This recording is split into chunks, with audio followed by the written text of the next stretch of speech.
ഞാനിങ്ങനെ മേക്ക് ഓവറിനായിട്ട് സാരി തപ്പിയപ്പോഴാണ് കേട്ടോ അലമാരിയിൽ നിന്ന് എനിക്ക് വേറൊരു സാധനം കിട്ടിയത്. ഹൗസ് ഇങ്ങനെ തപ്പി ചെന്നപ്പോഴാണ് വേറൊരു സാധനം കിട്ടിയത്. അത് എന്താണെന്നറിയോ? ഈ അപ്പൻ്റെയും അമ്മയുടെയും കല്യാണ ആൽബമായിരുന്നു കേട്ടോ. ഞാനത് ജസ്റ്റ് ഒന്ന് തുറന്നു നോക്കിയപ്പം ഞെട്ടിക്കുന്ന സംഭവങ്ങളാണ് കേട്ടോ അതിൽ നിന്ന് എനിക്ക് കിട്ടിയത്. ഇവരുടെ കല്യാണത്തിന്റെ ആൽബം തന്നെയാണോ ഇതെന്ന് എനിക്ക് തോന്നിപ്പോയിട്ടത്. ഇതിനകത്ത് തുറക്കുമ്പോൾ അമ്മ എടുത്തേക്കുന്ന ഈ ഒരു സാരിയാണ് കേട്ടോ ഞാൻ ഇപ്പോൾ എടുത്തേക്കുന്നത്. അതിനകത്ത് ആ കസേരയിൽ ഇട്ടിരിക്കുന്ന സാധനമാണ്. അവളാണ് കേട്ടോ എന്നെ ഞെട്ടിച്ചത്.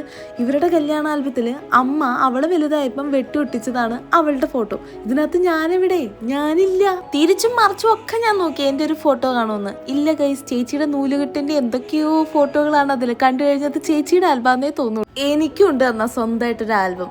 അങ്ങനെ വിട്ടാൽ പറ്റത്തില്ലല്ലോ. അപ്പൊ എനിക്കിതേ ഈ ഒരു ഇൻസ്റ്റാ പേജിൽ നിന്ന് അയച്ചു തന്നൊരു സൂപ്പർ ആൽബം ഞാൻ നിങ്ങളെ കാണിച്ചു തരട്ടെ. എനിക്ക് സത്യം പറഞ്ഞ് ഭയങ്കര ഇഷ്ടപ്പെട്ടിട്ട് ഒരു 8 പേജസ് വരുന്ന നമ്മുടെ കുറേ ഫോട്ടോകൾ ആഡ് ചെയ്തിട്ടുള്ള ഒരു കുഞ്ഞ് ആൽബമാണ് കേട്ടോ. ഇതൊരു മിനി ആൽബം എന്നൊക്കെ നമുക്ക് വേണമെങ്കിൽ പറയാം. നമ്മുടെ ഒത്തിരി ഓർമ്മകൾ സൂക്ഷിച്ചു വെക്കാനും നമുക്ക് ഇതിനകത്ത് പറ്റൂ കേട്ടോ. അത് മാത്രമല്ലാട്ട് ഇവരുടെ പേജ് ഒന്ന് ചെക്ക് ചെയ്ത് ഒത്തിരി ഹാമ്പേഴ്സും കാര്യങ്ങളും ഒക്കെ ഇവർക്ക് അവൈലബിൾ ആണ് കേട്ടോ.